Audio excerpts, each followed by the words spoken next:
और हम इतने लोगों को संभाल नहीं सकते। आप लोग किसी और के पास चले जाइए। गांव के एक शांत कोने में एक छोटा सा पुराना घर खड़ा था।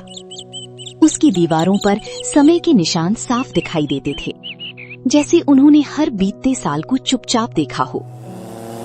कभी यही घर हंसी खुशी से गूंजता था, बच्चों की खिलखिलाहट हर कोने में सुनाई देती थी।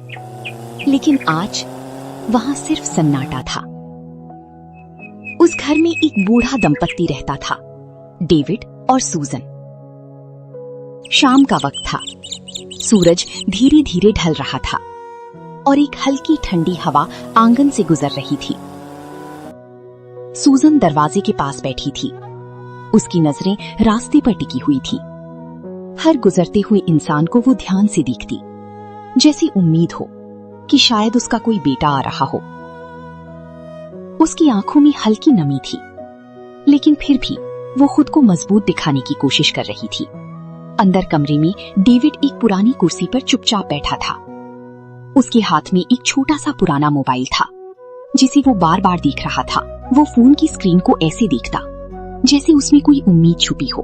कुछ पल बाद उसने गहरी सांस ली और फोन को धीरे से नीचे रख दिया। दीवार पर 3 तस्वीरें टंगी हुई थीं, उनकी 3 बेटों की तस्वीरें, रायन, ईथन और लूकस। हर तस्वीर के साथ एक याद जुड़ी हुई थी, एक ऐसा वक्त जब सब कुछ सही था, जब जिंदगी प्यार और अपनापन से भरी हुई थी। दरवाजे से ही सूजन ने धीरे से आवाज लगाई, सुनते हो, आज भी किसी का फोन नहीं आया? डेविड ने उसकी तरफ देखा, उसकी आंखों में एक गहरा खालीपन था। वो धीमी आवाज में बोला, नहीं, अब शायद हम किसी को याद नहीं आती। ये सुनकर सूजन की आंखें भर आई, लेकिन उसने तुरंत अपने आंसू पोंछ लिए, क्योंकि वो डेविड को और दुखी नहीं करना चाहती थी। थोड़ी देर बाद वो धीरे धीरे उठी और रसोई में चली गई। उसने 2 लोगों के लिए खाना बनाया, लेकिन आदत के मुताबिक उसने 3 प्लेटें और भी निकाल ली। डेविड चुपचाप उसे देख रहा था। वो सब समझ रहा था, लेकिन कुछ कह नहीं पा रहा था। दोनों चुपचाप बैठकर खाने लगे, ना कोई बात, ना कोई हंसी, बस चम्मच की हल्की आवाज। खाने के बीच में ही सूजन रुक गई और धीरे से बोली, क्या हम सच में इतने अकेले हो गए हैं? डेविड ने कुछ नहीं कहा, बस उसकी तरफ देखा और नजरें झुका ली। उसके पास इस सवाल का कोई जवाब नहीं था। खाना खत्म हुआ, दोनों अपनी अपनी जगह पर बैठ गए। सूजन फिर से दरवाजे के पास चली गई, जैसे अब भी उसे उम्मीद हो कि कोई आएगा। डेविड ने एक बार फिर फोन उठाया और स्क्रीन को देखा, लेकिन इस बार भी कोई कॉल नहीं था। घर में घड़ी की टिक टिक की आवाज गूंज रही थी। मन ही मन कुछ कहा, शायद वो भगवान से अपने बच्चों के लिए दुआ कर रही थी, या शायद उनसे एक बार मिलने की इच्छा। लेकिन जवाब कहीं से नहीं आया। रात गहरी होती गई और वो घर और भी ज्यादा खाली लगता गया। दिन धीरे धीरे बीत रहे थे, लेकिन डेविड और सूजन की जिंदगी अब पहले जैसी नहीं रही थी। घर में सन्नाटा तो पहले भी था, लेकिन अब उसमें एक अजीब सा डर भी जुड़ गया था। दरवाजे पर जोर से दस्तक हुई। सूजन घबराकर दरवाजे की तरफ गई और धीरे से दरवाजा खोला। बाहर एक आदमी खड़ा था, साथ में 2 और लोग भी थे। वो घर का मालिक था। उसने सख्त आवाज में कहा, काफी समय से किराया नहीं मिला, अब और इंतजार नहीं होगा। सूजन के हाथ कांपने लगे। भैया, थोड़ा समय और दे दीजिए, हम दे देंगे। उसकी आवाज में डर भी था और विनती भी। तभी पीछे से डेविड बाहर आया।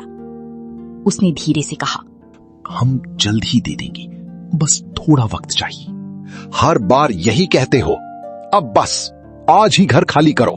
ये सुनकर दोनों के पैरों तले जमीन खिसक गई। जिस घर को वो अपना समझ बैठे थे, वो भी अब उनसे छिन रहा था।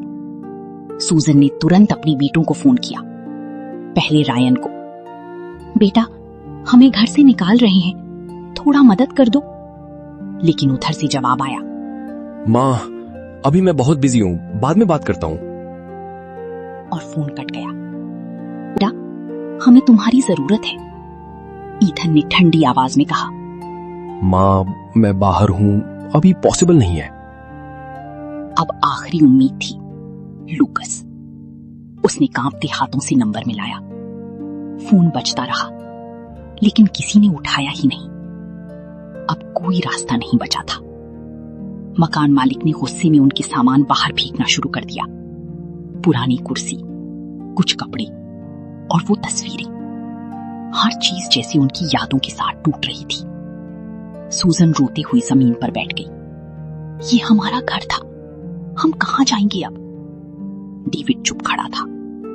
उसकी आंखों में आंसू थे, लेकिन इस बार वो रो भी नहीं पा रहा था। शायद वो अंदर से पूरी तरह टूट चुका था। थोड़ी देर बाद दोनों अपना थोड़ा सा सामान उठाकर उस घर से बाहर निकल गए। वो घर जहां उन्होंने अपनी जिंदगी के सबसे अच्छे साल बिताए थे, आज उन्हें उसी घर से बेघर कर दिया गया था। सड़क पर चलती हुई सूजन बार बार पीछे मुड़कर देख रही थी, जैसे उसका दिल वहीं रह गया हो। और डेविड बस चुपचाप आगे बढ़ता जा रहा था, क्योंकि अब उसके पास रुकने के लिए कोई घर नहीं था। सड़क पर चलते चलते डेविड और सूजन थक चुके थे। हाथ में थोड़ा सा सामान, आंखों में उम्मीद और डर दोनों। आखिर उन्होंने फैसला किया, चलो बच्चों के पास चलते हैं। सबसे पहले वे अपने बड़े बेटे रायन के घर पहुंचे। दरवाजे के बाहर खड़े होकर सूजन ने धीरे से घंटी बजाई। दरवाजा खुला। सामने रायन खड़ा था। कुछ पल के लिए वो चौंक गया। माँ, आप लोग यहाँ? उसकी आवाज में खुशी नहीं, सिर्फ हैरानी थी। सूजन ने हल्की सी मुस्कान लाने की कोशिश की। बेटा, हम तुमसे मिलने आए हैं। डेविड चुपचाप खड़ा था। उसकी नजरें झुकी हुई थी। इतने में अंदर से रायन की पत्नी बाहर आई। उसने दोनों को ऊपर से नीचे तक देखा। अभी ये लोग यहां क्यों आए हैं? रायन थोड़ा असहज हो गया। माँ, आपने बताया क्यों नहीं आने से पहले? बेटा, हमें घर से निकाल दिया।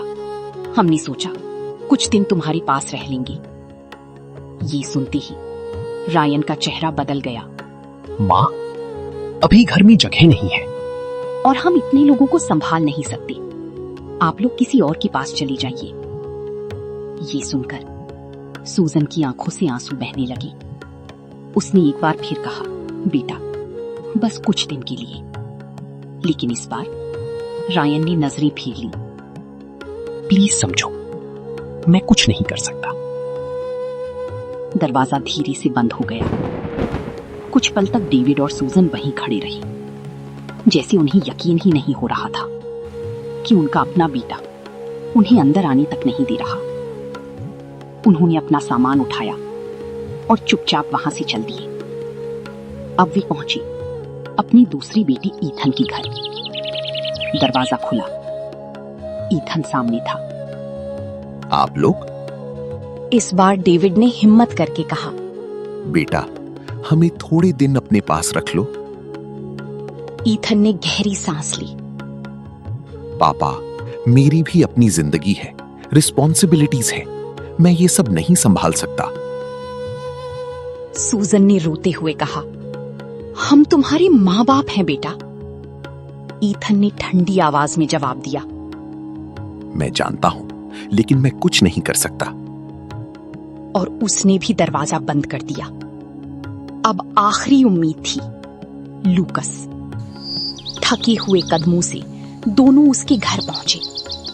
सूजन ने कांपते हाथों से दरवाजा खटखटाया। दरवाजा खुला। रोते हुए कहा, बेटा, अब हमारे पास कोई जगह नहीं है, हमें अपने पास रख लो। लूकस ने धीरे से नजरें झुका ली, फिर बोला, मां, मैं अभी रेडी नहीं हूं, मेरी अपनी प्रॉब्लम्स हैं। ये सुनते ही सूजन पूरी तरह टूट गई। लूकस ने दरवाजा धीरे से बंद कर दिया। अब तीनों बेटों के दरवाजे बंद हो चुके थे। सड़क पर खड़े डेविड और सूजन के पास अब कोई जगह नहीं थी, कोई अपना नहीं था। शायद अब हमारा कोई घर नहीं रहा। डेविड ने आसमान की तरफ देखा और बस एक ही बात मन में आई, जिनके लिए सब कुछ किया, आज उन्हीं के लिए हम बोझ बन गए। शाम ढल चुकी थी और धीरे धीरे अंधेरा पूरी तरह फैल गया था। सड़क पर हल्की हल्की लाइटें जल रही थीं, लेकिन उन रोशनियों में भी एक अजीब सा सन्नाटा था। डेविड और सूजन एक सुनसान रास्ते पर चल रहे थे, हाथ में छोटा सा बैग और दिल में बहुत बड़ा दर्द। अब उनके पास ना कोई घर था, ना कोई सहारा। चलते चलते सूजन के कदम लड़खड़ाने लगे। मुझसे अब और नहीं चला जाता। थोड़ा और चलो, शायद आगे कोई जगह मिल जाए। लेकिन उसकी अपनी आवाज में भी भरोसा नहीं था। कुछ देर बाद दोनों को सड़क के किनारे एक छोटा सा बंद दुकान दिखा। उसके बाहर थोड़ी सी जगह थी। आज की रात यहीं बैठ जाते हैं। दोनों वहीं बैठ गए। ठंडी हवा चल रही थी और रात गहराती जा रही थी। उसकी आंखों से आंसू चुपचाप बह रहे थे। वो आसमान की तरफ देखती हुई बोली, क्या हमने अपने बच्चों को इतना बड़ा किया कि वो हमें यूं अकेला छोड़ दें? डेविड चुप रहा। उसके पास अब शब्द नहीं थे, जैसे वो कोई अनजान लोग हों, जिनका इस दुनिया में कोई नहीं। रात और ठंडी होती गई। वो सोने की कोशिश कर रही थी, लेकिन दर्द और ठंड उसे सोने नहीं दे रहे थे। डेविड आसमान की तरफ देख रहा था। उसकी आंखों से आंसू धीरे धीरे बह रही थी। वो मन ही मन सोच रहा था, काश हमने अपने बच्चों को इतना ना चाहा होता। रात का हर पल उनके लिए बहुत भारी था। दूर कहीं कुत्तों के भौंकने की आवाज आ रही थी और बीच बीच में ठंडी हवा का झोंका। उस रात ना उन्हें नींद आई, ना सुकून। बस एक लंबी दर्द से भरी रात। सुबह होने लगी, हल्की रोशनी फैलने लगी। सूजन धीरे धीरे उठी। उसकी आंखें सूजी हुई थीं। क्या अब यही हमारी जिंदगी रह गई है? डेविड ने कुछ नहीं कहा। वो बस चुपचाप बैठा रहा, क्योंकि अब उसके पास कहने के लिए कुछ बचा ही नहीं था। चलो कहीं से थोड़ा पानी मिल जाए। दोनों पास के एक नल की तरफ बढ़े। डेविड के कदम अब पहले जैसे नहीं थे। हर कदम भारी लग रहा था। उसने झुककर पानी पीने की कोशिश की, लेकिन अचानक उसे चक्कर आया। उसका हाथ कांपने लगा और वो पास की दीवार पकड़कर खड़ा रह गया। सूजन घबरा गई। क्या हुआ? ठीक तो हो? डेविड ने मुस्कुराने की कोशिश की। कुछ नहीं, बस थोड़ा चक्कर आ गया। लेकिन ये सच नहीं था। उसका शरीर धीरे धीरे कमजोर होता जा रहा था। थोड़ी देर बाद दोनों सड़क किनारे बैठ गए। सूजन ने उसके चेहरे की तरफ देखा। उसका रंग पीला पड़ चुका था और आंखों में थकान साफ दिख रही थी। वो डर गई। तुम्हारी तबीयत ठीक नहीं लग रही। मैं ठीक हूं, तुम चिंता मत करो। लेकिन इस बार उसकी आवाज में कमजोरी साफ महसूस हो रही थी। समय बीतता गया। धूप तेज होने लगी। दोनों को कई घंटों से कुछ खाने को नहीं मिला था। सूजन ने धीरे से कहा, काश बच्चों में से कोई एक भी साथ होता। हम संभाल लेंगे, जैसे हमेशा संभाला है। कुछ देर बाद डेविड उठने की कोशिश करता है, लेकिन इस बार उसके पैर साथ नहीं देते। वो लड़खड़ाता है और अचानक जमीन पर गिर पड़ता है। सूजन चीख उठती है, डेविड! वो उसे उठाने की कोशिश करती है, लेकिन उसकी ताकत जवाब दे चुकी थी। डेविड की आंखें आधी बंद थी। उसकी सांसें तेज चल रही थी। सूजन घबराकर इधर उधर देखने लगी। कोई है? मदद करो! लेकिन सड़क पर लोग आते जाते रहे। कुछ नहीं देखा, लेकिन कोई रुका नहीं। उस पल सूजन को पहली बार सच में डर महसूस हुआ। हिम्मत रखो, मैं तुम्हें कुछ नहीं होने दूंगी। लेकिन अंदर से उसे खुद नहीं पता था कि अब क्या होगा। धूप तेज होती जा रही थी और डेविड की हालत बिगड़ती जा रही थी, और वहीं सड़क के किनारे उनकी जिंदगी धीरे धीरे हाथ से फिसल रही थी।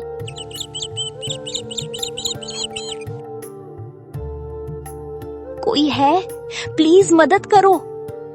आखिरकार एक राहगीर रुक गया। उसने स्थिति समझी और तुरंत एक ऑटो बुलाया। कुछ ही देर में डेविड को अस्पताल ले जाया गया और हर तरफ बेचैनी। सूजन का दिल जोर जोर से धड़क रहा था।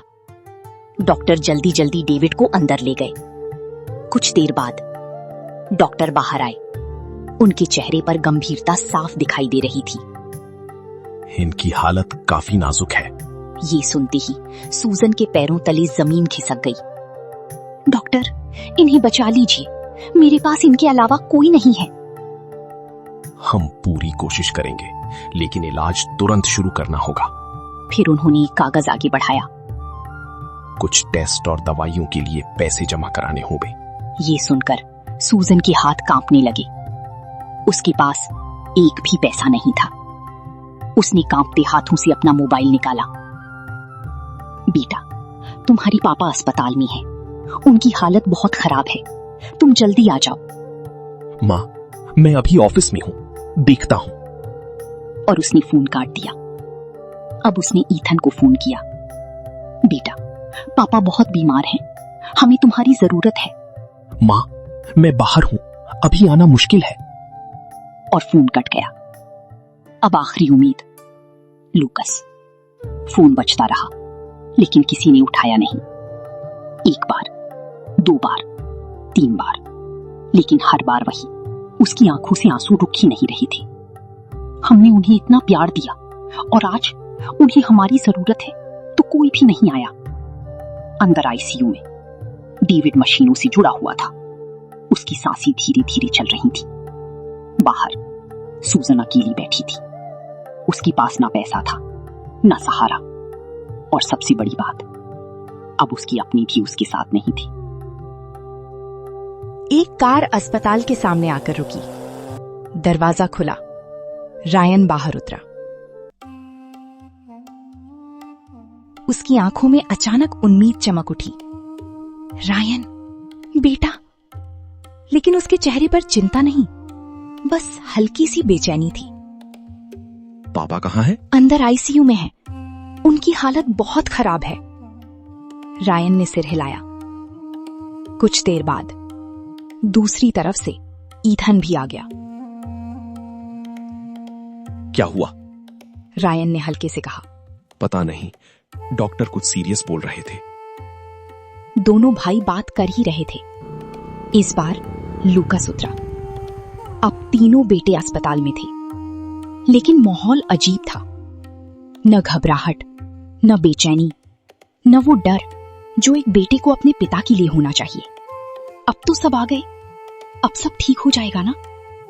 लेकिन असलियत अभी भी सामने आनी बाकी थी।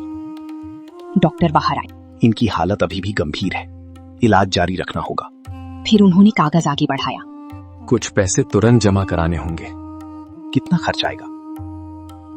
डॉक्टर ने बताया। ये सुनते ही तीनों के चेहरे बदल गए। इतना ज्यादा? ईथन तुरंत बोला। मैं अभी इतना नहीं दे सकता। लूकस ने भी कहा। मेरे पास भी अभी पैसे नहीं हैं। तीनों वहीं खड़े होकर आपस में बात करने लगे। तू दे दे। नहीं, तू बड़ा है, तू दे। मैं क्यों दूं? ये सब देखकर सूजन की आंखें फैल गईं। जिस पिता के लिए वो जान देने को तैयार रहती थी, आज उसकी बेटी उसके इलाज के पैसे के लिए लड़ रही थी। ये तुम्हारे पापा हैं, इनके लिए भी तुम लोग ऐसी बात कर रहे हो? लेकिन तीनों में से किसी ने भी उसकी तरफ ध्यान नहीं दिया। उनके लिए अब सबसे बड़ा सवाल था पैसा। आईसीयू के अंदर डेविड जिंदगी और मौत के बीच लड़ रहा था। शायद हम ही गलत थे जो हमने तुमसे उम्मीद रखी, लेकिन उनके पास अब भी कोई जवाब नहीं था। अस्पताल के बाहर तनाव और बेचैनी अब भी वैसी ही थी। सूजन बेंच पर बैठी थी। उसकी आंखें बार बार आईसीयू के दरवाजे पर जा रही थीं। तीनों बेटे रायन, ईथन और लूकस अब भी वहीं खड़े, लेकिन उनकी बातों में अब भी उलझन थी। कोई भी आगे बढ़कर जिम्मेदारी लेने को तैयार नहीं था। वो धीरे धीरे उनके पास आया। क्या हुआ? आप लोग इतने परेशान क्यों हैं? मेरे पति अंदर हैं।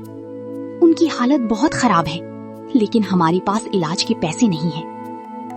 वो आदमी कुछ पल चुप रहा, फिर बोला, कितने पैसे चाहिए? तीनों बेटे एक दूसरे की तरफ देखने लगे, जैसे उन्हें खुद शर्म आ रही हो। सूजन ने धीमी आवाज में रकम बताई। वो आदमी बिना कुछ कहे अपनी जेब से पैसे निकालने लगा। ये ले लीजिए। सब चौंक गए। रायन ने हैरानी से पूछा, आप हमें जानती भी नहीं, फिर ये सब क्यों?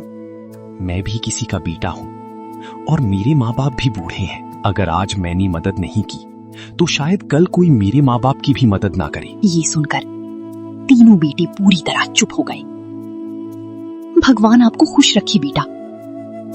जल्दी जाइए, समय बहुत कीमती है। मशीनें चलने लगी कुछ देर के लिए। थोड़ी देर बाद आईसीयू का दरवाजा खुला। डॉक्टर बाहर आए। इस बार उनके चेहरे पर हल्की राहत थी। अब खतरा टल गया है, लेकिन इन्हें आराम और देखभाल की बहुत जरूरत होगी। ये सुनते ही सूजन की आंखों से खुशी के आंसू बहने लगे। तीनों बेटे भी खड़े थे, लेकिन इस बार उनकी नजरें झुकी हुई थीं। उन्हें अपनी गलती समझ आ चुकी थी, लेकिन अब शर्म उन्हें कुछ बोलने नहीं दे रही थी। अच्छा हुआ, भगवान ने सुन ली। सूजन ने उसकी तरफ देखा। आपने जो किया वो हमारे अपने भी नहीं कर पाए। वो आदमी हल्के से मुस्कुराया। मैंने कुछ खास नहीं की, बस इंसानियत निभाई है। कुछ दिन बाद डेविड अस्पताल से ठीक होकर बाहर आया। तभी वही अजनबी फिर उनके सामने आया। अगर आप चाहें तो मेरे पास एक छोटी सी जगह है। दोनों ने हैरानी से उसकी तरफ देखा। वहां आप रह सकते हैं और साथ में मैं आपकी मदद करूंगा एक छोटी सी बिरयानी की दुकान शुरू करने में।